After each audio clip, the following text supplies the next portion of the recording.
Oxon 3 Comunicación Natural. Toyota. Renfe. Nuevo Espacio Elite. San Miguel. Coca-Cola. Universidad de Oviedo. El Ayuntamiento de Gijón y el Gobierno del Principado de Asturias. Patrocinan la 38ª edición de la Semana Negra. Buenas tardes a todos y a todas y bien llegados y bien llegadas a este acto sobre derechos lingüísticos. Acompáñeme na mesa la consellera de Cultura y Política Lingüística y Deporte, Ana Vanessa Gutiérrez. Acompáñame también a la su derecha el vicepresidente de la Academia de la Lengua, David Guardado, y a la mi derecha Nicolás Bartolomé, el subdirector, dígolo bien, de Política Lingüística, que lleva muy poco tiempo con nosotros en el cargo. Yo soy Nicolás Bardio, soy secretario de Política Lingüística del partido de la FSA. Y este acto tiene como objetivo falar de una de las cosas más importantes, que son los derechos lingüísticos. Una de las cosas que define a los progresistas, a los socialistas en general, es la lucha por la igualdad. Y esa lucha por la igualdad...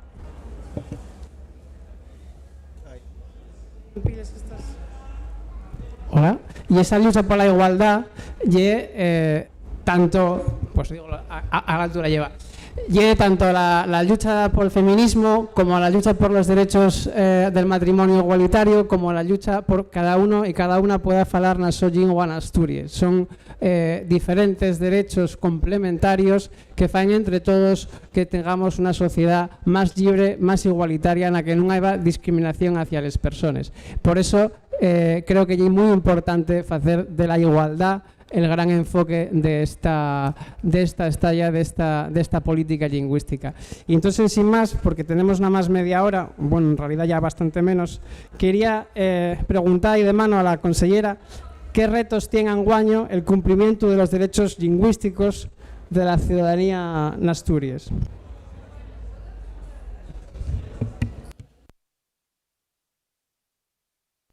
Buenas tardes. No sé si se oye, y que desde aquí no nos sentimos, disculpáis. No se oye detrás. A ver si... Ahora, muchas gracias. Muchas gracias por convidarnos a esta mesa y sobre todo por poner en algo tan importante. No se escucha, ¿no? Poner el foco en los derechos lingüísticos o en los derechos culturales, de algo de lo que de un tiempo a esta parte además se está incidiendo con mucha necesidad para que tomemos conciencia de qué son, qué signifiquen esos derechos culturales, dentro de los cuales, como no, están los derechos lingüísticos de las personas.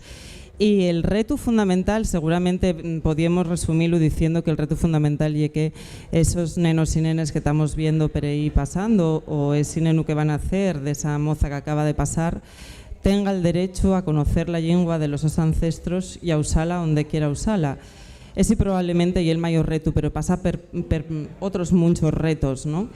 Los retos tienen que ver también con esa toma de conciencia de lo que estaba diciendo, de que estamos hablando de derechos de las personas que garantiza la propia Constitución, que el propio preámbulo de la Constitución española fala de la obligación de garantizar los derechos de todos los ciudadanos a usar la su lengua, a vivir la su cultura y a que puedan hacerla independientemente de las circunstancias. Y eso es algo que no en todos los llaos sucede o no sucede en la misma medida, porque depende de lo que luego se regula a posteriori y el carácter, en el caso de las lenguas, el carácter de oficialidad o de qué grado de reconocimiento, oficialidad o no, se dio en las diferentes comunidades autónomas. En Asturias no se dio ese rango de oficialidad a la lengua y eso fai que los derechos lingüísticos de los asturianos y asturianas no sean respetados o no sean reconocidos y garantizados como son los derechos de otros ciudadanos de España con respecto al resto de las lenguas de España, que sí que tienen ese reconocimiento de oficialidad. Los derechos culturales, que hay un tema muy interesante, ver los tres enfoques que tienen y incido en ellos porque creo que se ve muy bien identificándolos, por qué no tenemos en este momento el mismo reconocimiento. Tienen la triple faceta de que ya el derecho a acceder a la cultura teas donde teas y que puedas, como decía, independientemente de las circunstancias, puedas tener ese acceso universal a la cultura, el derecho a crear cultura en igualdad de condiciones que otros ciudadanos y el derecho también a participar de la vida cultural. Cuando la tu llengua no está reconocida como el resto de las lenguas del Estado, están mermados esos derechos. Ese derecho a acceder a la cultura cuando se produce en una lengua no reconocida, ese derecho a crear cultura en una lengua que no está reconocida como oficial o a participar. En este momento está creándose en el Estado un plan de derechos culturales y las aportaciones que hicimos en Asturias precisamente vinieron a solicitar ese reconocimiento en esa triple vía para que se reconozcan los derechos lingüísticos de los asturianos y asturianas, precisamente porque en este momento, por desgracia, pues no tenemos, y así el reto también para garantizar esos derechos, no tenemos el mismo acceso a las políticas estatales. Por ejemplo, los creadores que lo faen en asturiano o en naviego no tienen el mismo derecho de acceso o el mismo acceso a determinadas medidas que se ponen en marcha como lo pueden tener los creadores que lo faen en gallego o que lo faen en euskera o que lo faen en catalán.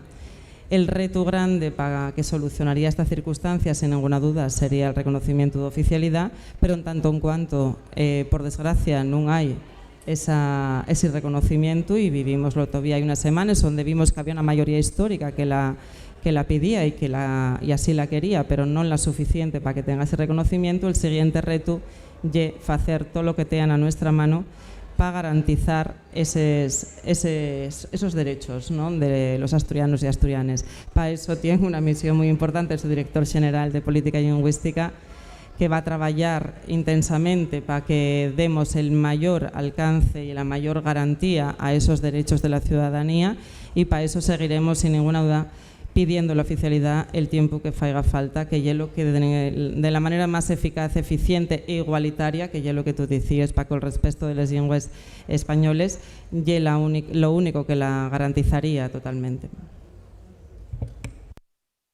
Gracias, Vanessa.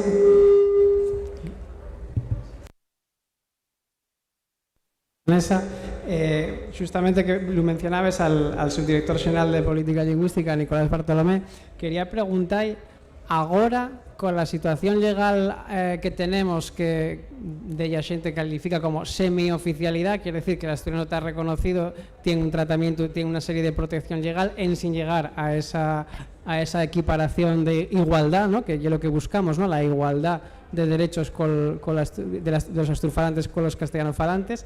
Ahora, ¿qué derechos son los que tenemos en este marco actual? Buenas tardes, muchas gracias. Pues los derechos son los que define la Constitución, el Estatuto de Autonomía y la Ley de Uso del Asturiano del 98. ¿Qué nivel de reconocencia hay de derechos lingüísticos para los falantes de asturiano o de onaviego? Bueno, pues en primer lugar, la Constitución reconoce no reconoce derechos lingüísticos, quitante lo que dice el artículo 3.1 referido al castellano, el derecho a usar el castellano, pero no fai mención a ningún derecho lingüístico de los falantes de otras lenguas, aunque sí que hay derechos que tienen un trasfondo lingüístico en el ámbito de los derechos fundamentales y de las libertades públicas, el derecho a la intimidad, el derecho a la libertad de expresión, el derecho a la no discriminación por razones sociales, como puede ser la lengua, el derecho a la educación, la tutela judicial efectiva. De esos derechos, para concretar la efectividad a otras lenguas españoles, tenemos que remitirnos a los estatutos de autonomía. Como decía la consellera, efectivamente en Asturias, desafortunadamente, no tenemos una situación de oficialidad del asturiano ni del leonaviego. Y eso, tenemos un sistema de protección de las lenguas propias de Asturias. Y eso obligó desde ahí ya muchos años a ser imaginativos a la hora de reconocer derechos. Un fito muy importante fue la Ley de Uso del Asturiano del 98, porque ya reconocía derechos que el Estatuto de Autonomía no mencionaba.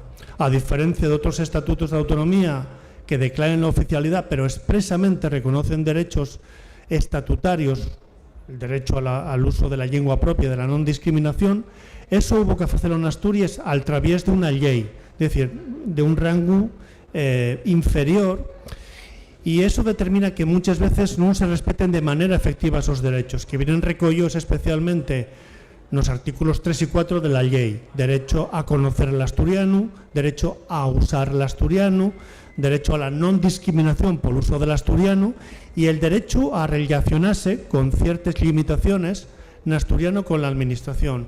Para mí el gran reto es hacer efectivos esos derechos, porque hay una situación de, no voy a decir de mala fe, muchas veces de desconocencia de esos derechos, de un respeto, pero porque no hay una suficiente información a la ciudadanía, a los falantes y a los non falantes, de qué derechos hay y una definición muy clara de hasta dónde lleguen esos derechos en Asturias.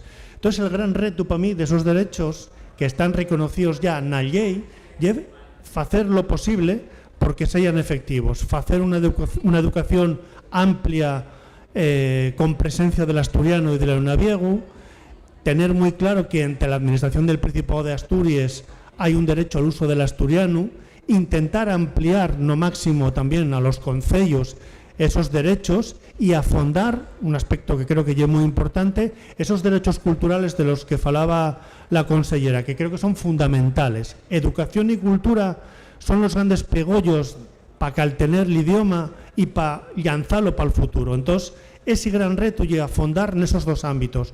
Derecho en el ámbito de la enseñanza, derechos culturales, y dejar muy afitados al conjunto de la ciudadanía que tenemos derechos. Tenemos derecho a falar y a emplear esos dos idiomas propios de Asturias, no exactamente en las mismas condiciones que el castellano, porque hay una leyenda legal que lo impide, pero sí que se pueden hacer muchas cosas.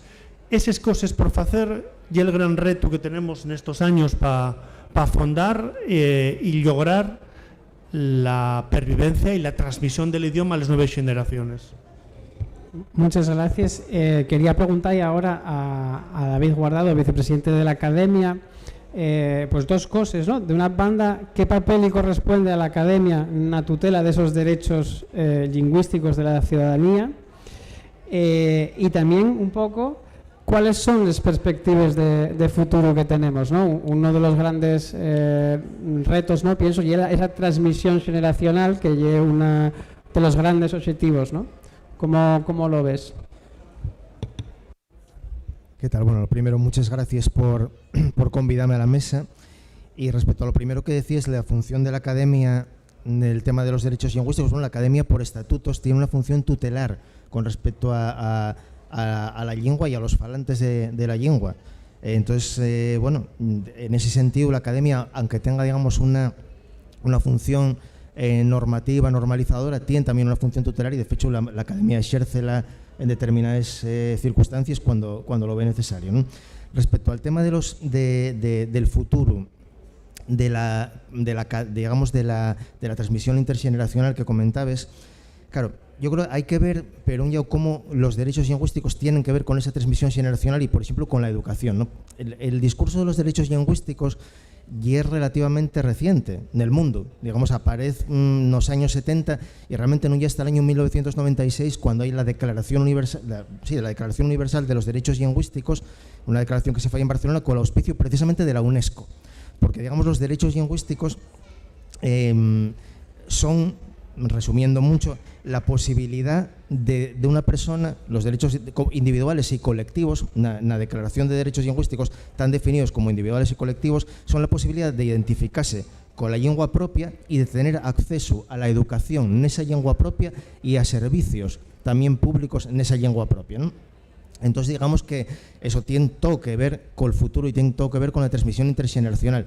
De todas maneras, porque digamos que dentro de la transmisión intergeneracional el principal problema que tiene es el de la socialización. No es tanto que en casa se puede transmitir una lengua, sino que esa lengua sea ambiental y los niños y niñas cuando salgan de casa puedan topar un contexto y un entorno en el que esa lengua sea una lengua normal, ¿no? Eso ya es la normalización y eso ya es los derechos lingüísticos que tienen esos niños y esas niñas. De todas maneras, yo creo que hay un tema perimportante que tiene que ver con cómo se ejercen esos derechos lingüísticos, ¿no? Y cuándo se ejercen. Porque una cuestión la cuestión puramente legal, ¿no? Que evidentemente la oficialidad garantizaría esos derechos lingüísticos de una forma que no tenemos garantizados ahora, pero Hay que tener en cuenta, y dígolo también, como estamos hablando en un contexto en el que tenemos aquí a la consellera, al subdirector, y que estamos hablando de medidas efectivas de política lingüística, la cuestión es que las políticas de derechos lingüísticos son, digamos, tienen que ver con la igualdad, como comentáis, ¿no? Pero hay que tener en cuenta que en un proceso de normalización lingüística, el proceso desencadénase por la identificación de un problema. Precisamente ese problema es la falta de igualdad y la existencia de una lengua minorizada y subordinada, que está en proceso de desaparición. Entonces, dígolo porque si nos centramos únicamente en las cuestiones de derechos y en las cuestiones de igualdad, que es importantísimo. De hecho, durante muchos años los discursos sobre la normalización lingüística escaecieron un poco ese tema, que es fundamental, como comentabas tú también, Nicolás, al principio.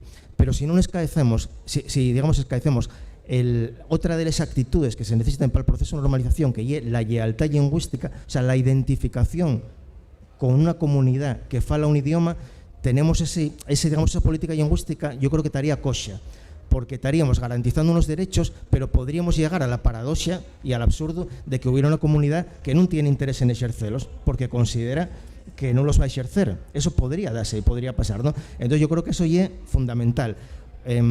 Tanto desde el punto de vista de la normalización, y eso falo ya desde el punto de vista de la academia, como desde la política lingüística, los derechos lingüísticos, el discurso sobre los derechos lingüísticos, la facilitación de los derechos lingüísticos tienen que ir acompañado de la difusión de la lengua también como un elemento comunitario y de identidad en ese caso, ¿no? Porque es la forma de que eso vaya acompasado y pueda tener éxito. Totalmente de acuerdo contigo. Quería plantear una entruga, ¿no?, un poco a todos los presentes, porque justamente alrededor de eso que falabas, ¿no?, esos escenarios, ¿no? Nosotros muchas veces en la FSA falamos de que el escenario nuestro llega a Galicia, ¿no? O sea, de hecho siempre lo recordamos al PP que llega un escenario deseable. ¿Cómo veis vosotros vosotros y vosotros el futuro de este reconocimiento de esos derechos? O sea, ¿cuáles serían ahora las líneas prioritarias, ¿no? Porque hay tantas cosas por hacer. ¿Cuáles serían para vosotros rápidamente las prioridades?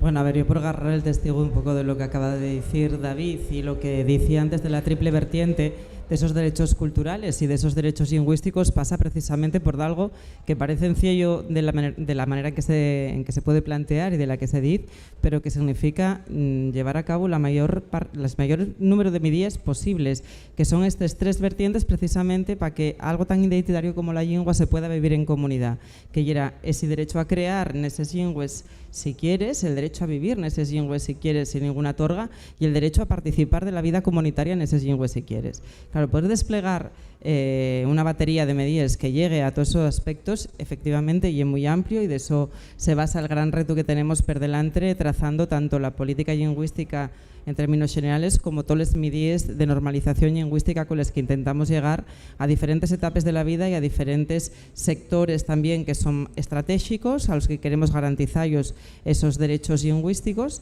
pero que efectivamente tienen que analizar y abordar todas las cuestiones y todos los órdenes de la vida de los ciudadanos y las ciudadanas, que al final son los que tienen que tener esa garantía de que nada va a impedir que en cualquier momento de la su vida y en cualquier circunstancia van a poder con libertad y sin que sean recriminados ni discriminados por ellos, van a poder ejercer con orgullo de la su lengua esos derechos.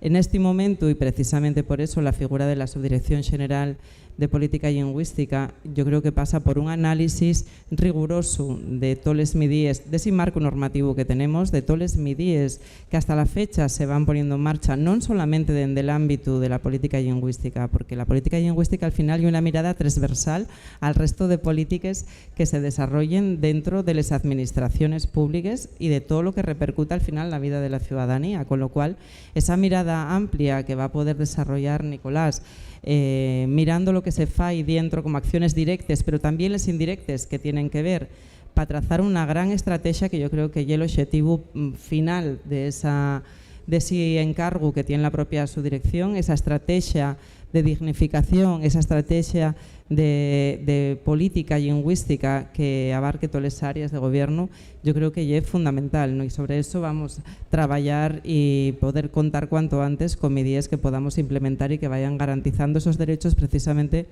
para que todas las personas que así lo sientan puedan vivir en todas las facetas de la su vida con total orgullo na su lengua sin que nadie se arrogue el derecho que non tiene a facelos a mengua ou a reprochalos ou a ningunealos nun momento determinado.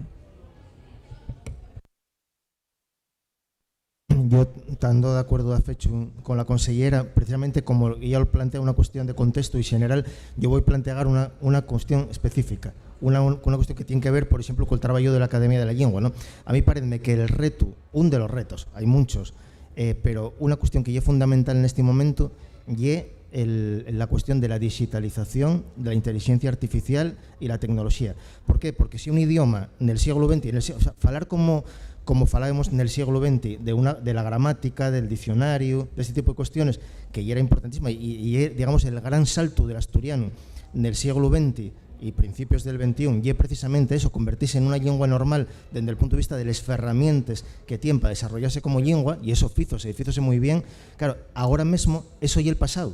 Eso ya está fecho y había que hacerlo y era base de otras cosas, pero si el asturiano en este momento no entra de fecho con ambición y con fuerza dentro de todo esto que nos viene en riba, que ya tenemos en riba, puede pasar a ser una lengua otra vez que pase a estar en un estadio absolutamente marginal desde ese punto de vista. Y eso tiene que ver con los derechos lingüísticos, porque si tú no tienes herramientas para poder trabajar, para poder consultar, para poder buscar, como van a tener todas las lenguas desarrolladas, y eso pasa por la tecnología, por la digitalización, por los nuevos modelos de lenguaje, por la inteligencia artificial, el asturiano va a tener un problema serio. Entonces, bueno, yo por dar una pinceladina concreta, falaría de eso.